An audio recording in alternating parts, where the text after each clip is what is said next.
মিষ্টি কুমড়ো পাতার পাকোড়া আমাদের অনেকের কাছেই খুব বেশি পছন্দের একটা খাবার। আসসালামু আলাইকুম, আমন্ত্রণ রইল আজকের রেসিপিটি দেখার জন্য। আশা করছি কাছের দূরে সবাই অনেক বেশি ভালো আছেন। আর থাকছে পুঁই শাকের ভর্তা। এই দুটো রেসিপি আজকে শেয়ার করব। রেসিপি ভালো লাগলে লাইক কমেন্ট শেয়ার করে পাশে থাকতে পারেন এবং চ্যানেলটাকে সাবস্ক্রাইব করে নিতে পারেন। তো গাছ থেকে কয়েকটা কুমড়ো পাতা আমি ছিঁড়ে নিয়েছি এবং কিছু আঁশ ছিল, যেহেতু খুব ছোট পাতা এজন্য কিন্তু আঁশের পরিমাণটা একটু কম ছিল। তারপরেও যতটা আঁশ ছিল আমি ফেলে দিয়েছি এবং ভালোভাবে ধুয়ে পরিষ্কার করে নিয়েছি। আর বোটার অংশটা ছুরি দিয়ে এভাবে করে কেটে দিয়েছি। এই শক্ত অংশটা থাকলে অনেক সময় ভাজ করতে সমস্যা হয়, এজন্য এই শক্ত অংশটা কেটে নিয়েছি।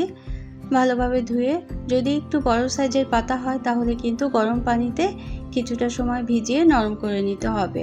আমার পাতাগুলো খুব পাতলা এবং ছোট সাইজের, এজন্য কিন্তু এই কাজটা করতে হয়। এখানে কোয়ার্টার কাপ পরিমাণ চালের গুঁড়ো নিয়ে নেব এবং কোয়ার্টার কাপ পরিমাণ কর্নফ্লাওয়ার আর বেসন নিয়ে নেব কোয়ার্টার কাপ পরিমাণ। এই তিনটে উপকরণ নিয়ে মশলা দিয়ে দেবো 1 চা চামচ করে হলুদের গুঁড়ো, আধা চা চামচ ধনে গুঁড়ো, আধা চা চামচ জিরে গুঁড়ো, আধা চা চামচ শুকনো মরিচের গুঁড়ো এবং পরিমাণ মতো লবণ দিয়ে দিতে হবে। শুকনো উপকরণগুলো মিশিয়ে নেওয়ার পর অল্প পরিমাণ কালো জিরে দিয়ে দিলাম। আস্ত কালো জিরের ঘ্রাণে এই রেসিপিটা খেতে কিন্তু অনেক বেশি ভালো লাগে। এই পাকোড়াটা মুচমুচে হয়, খুব সুন্দর। আর অল্প পানি দিয়ে ব্যাটারটা তৈরি করে নিতে হবে। অবশ্যই কিন্তু খুব বেশি পাতলা করে ফেলা যাবে না, তাহলে ভাজতে মুচমুচে হবে না। এই জন্য ঘন করে ব্যাটারটা তৈরি করে নিতে হবে। এই বিষয়টা কিন্তু অবশ্যই খেয়াল করতে হবে। তো চাইলে কিন্তু যে কোনো ডালের দিয়েও এই পাকোড়াটা তৈরি করে নেওয়া যায়। তো আমি খুব সহজভাবেই কম সময়ের মধ্যেই দেখিয়ে দিচ্ছি। এভাবে বেসন দিয়েও যদি পাকোড়াটা তৈরি করেন তাহলেও এটা খেতে যেমন মজাদার হয়, তেমনি অনেক বেশি মুচমুচে অনেক কম সময়েই তৈরি করে নেওয়া যায়। তো এভাবে প্রতিটা পাতা ভিতরের দিকে আমি কোনো ব্যাটার লাগাবো না, উপরের দিকে শুধু ব্যাটারটা আটকে এভাবে করে রেখে দেব। উপরের দিকে ভালোভাবে যেন ব্যাটারটা লেগে যায়, এটা কিন্তু খেয়াল করতে হবে। রেখে দেওয়ার পর তারপর কিছুটা সময় পরে ভেজে নিতে হবে। খুব বেশি সময় এভাবে করে রেখে দেওয়া যাবে না, তাহলে কিন্তু পানি ছেড়ে দেবে। আর পানি ছেড়ে দিলে ভাজার সময় কিন্তু মুচমুচে হবে না। এই ছোট ছোট টিপসগুলো কিন্তু অবশ্যই খেয়াল করতে হবে। তো যে কোনো পাতা দিয়ে, পুঁই শাকের পাতা কিংবা লাউ পাতা দিয়েও এভাবে পাকোড়া তৈরি করে নিতে পারেন, সেটাও খেতে কিন্তু অনেক বেশি ভালো হয়। তো তেলটা খুব ভালোভাবে গরম করে নিয়েছি। অবশ্যই কিন্তু খুব গরম তেলের মধ্যেই এটা দিতে হবে। আর তেলে পাকোড়াটা দেওয়ার পর তারপরে চুলোর আঁচটা কিন্তু একেবারে লো করে দিতে হবে।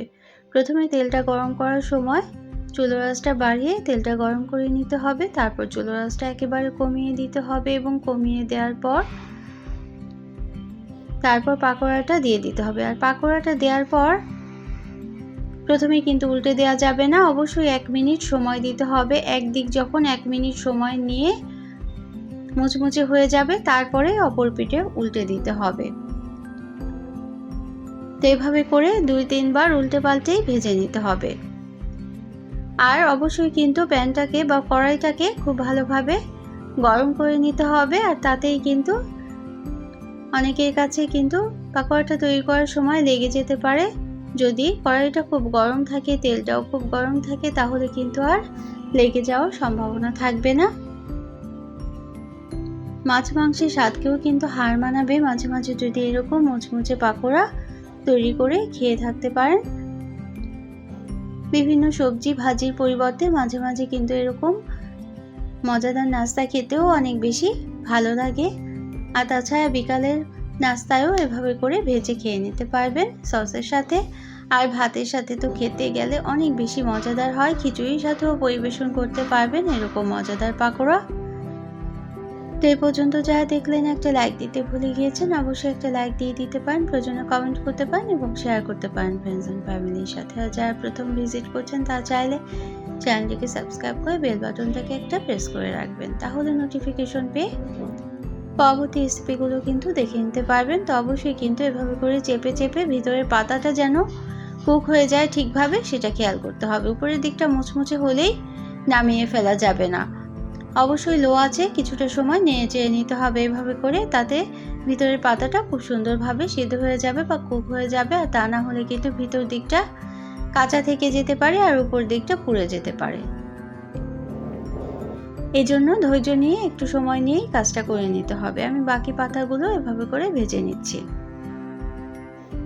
তো সবগুলো পাকোড়া ভেজে নামিয়ে নিলাম এবং পরিবেশন করে নিলাম। ঠিক খাওয়ার আগ মুহূর্তে যদি তৈরি করে নিতে পারেন তাহলেই কিন্তু অনেক মুচমুচেভাবে তৈরি করে খেতে পারবেন। তো আমার দ্বিতীয় রেসিপি হচ্ছে পুঁই শাকের ভর্তা। এই পুঁই শাকের ভর্তাটাও খেতে কিন্তু অনেক বেশি ভালো লাগে। আমরা কিন্তু বিভিন্ন বিষয়ের ভর্তা খেয়ে থাকি, অনেক কিছু ভর্তাই খেয়ে থাকি, তবে পুঁই শাকের ভর্তাটা একবার এভাবে করে খেয়ে দেখবেন। এটা যে এত মজাদার আমি কিন্তু আগে জানতাম না। এই পুঁই শাকের পাতাটাও কিন্তু আমার গাছ থেকে আমি নিয়ে নিয়েছি। বেশ বড় বড় পাতা হয়েছে দেখলাম, তাই ভর্তা খেতেই ইচ্ছা করলো এই পাতা দিয়ে। তো পাতাগুলো ভালোভাবে ধুয়ে পরিষ্কার করে নেওয়ার পর কুচি কুচি করে কেটে নিতে হবে। যতটা কুচি করা যায় করতে পারা যায় ঠিক ততটাই কুচি কুচি করে কেটে নিতে হবে। অবশ্যই কিন্তু একটু ছোট ছোট করেই কুচি করে কেটে নিতে হবে। তারপরে অল্প লবণ দিয়ে সিদ্ধ করে নিতে হবে। আর পানি দেওয়ার কিন্তু অবশ্যই দরকার নেই, কোনো পানি দেওয়া যাবে না।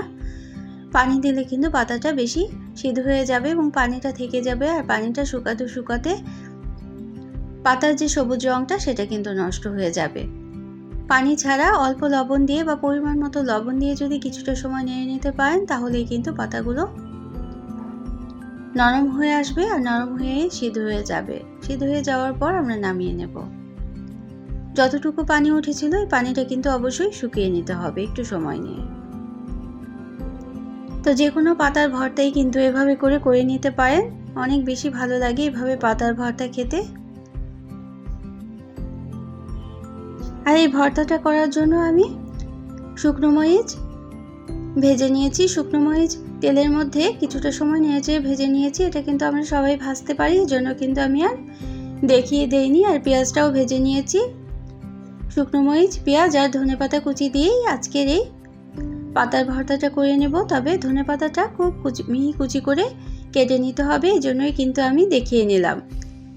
তো এটাকে আমরা বিলাতি ধনেপাতা বলি, চাইলে কিন্তু দেশি ধনেপাতাটাও ব্যবহার করতে পারেন। যে কোনো ভর্তায় ধনেপাতা কুচি দিলে সেটার স্বাদ কিন্তু দ্বিগুণ বেড়ে যায়, এটা কিন্তু অবশ্যই খেয়াল করতে হবে। তো এখন সবগুলো উপকরণ প্রথমে মেখে নিতে হবে। অল্প লবণ দিয়ে শুকনো মরিচটা আমরা প্রথমে গুঁড়ো করে নেব। আর গরম থাকা অবস্থায় শুকনো মরিচটা যদি গুঁড়ো করে নেওয়া হয় তাহলেই কিন্তু এটা খুব মিহি গুঁড়ো করে নেওয়া যায়। তা এখন ধনেপাতা কুচি, শুকনো মরিচ এবং পেঁয়াজটা খুব ভালোভাবে হাত দিয়ে মেখে নিতে হবে। চটকে চটকে মেখে নিতে হবে। প্রথমে ভর্তার আসল স্বাদই কিন্তু মাখায়। যে কোনো ভর্তা অনেক বেশি সুস্বাদু হয়ে যাবে যদি খুব ভালোভাবে মেখে নেওয়া যায়। এই ছোট ছোট টিপসগুলো ফলো করলেই যে কোনো রেসিপি অনেক বেশি মজাদার হয়ে যায়। এই জন্য অবশ্যই কিন্তু ভালোভাবে মেখে নিতে হবে। তা এখন পুঁই শাকটা আমরা দিয়ে দিলাম। আর পুঁই শাকটা আমরা এখন একটা হামানদিস্তার উপরে যে পুতো থাকে সেটা দিয়ে এভাবে করে গুঁড়ো করে নেব বা মিহি করে নেব। আর অবশ্যই কিন্তু ভালোভাবে এভাবে করে মেখে নিতে হবে। চাইলে কিন্তু পাটায় বেটেও এই ভর্তাটা করে নিতে পারেন, তবে হাতে মেখে ভর্তাটা করলে অনেক বেশি ভালো হয় খেতে। পাটায় বেটেও কিন্তু এই পুঁই শাকের ভর্তাটা অনেকেই করে থাকে, তবে আমার কাছে হাতে মেখে ভর্তাটা করলেই বেশি ভালো লাগে খেতে। এই জন্য আমি কিন্তু হাতে মেখেই সাধারণত করে নিই। আর খুব কম সময়ের মধ্যে এভাবে করে নেওয়া যায়।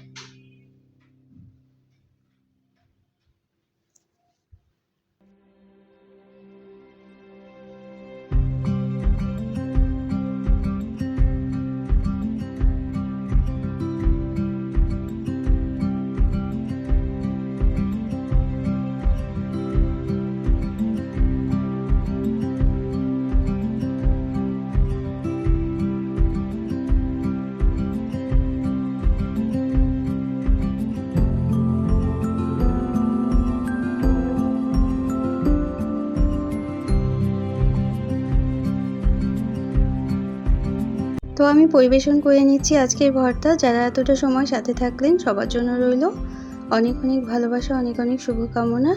Thanks for watching. আল্লাহ হাফেজ।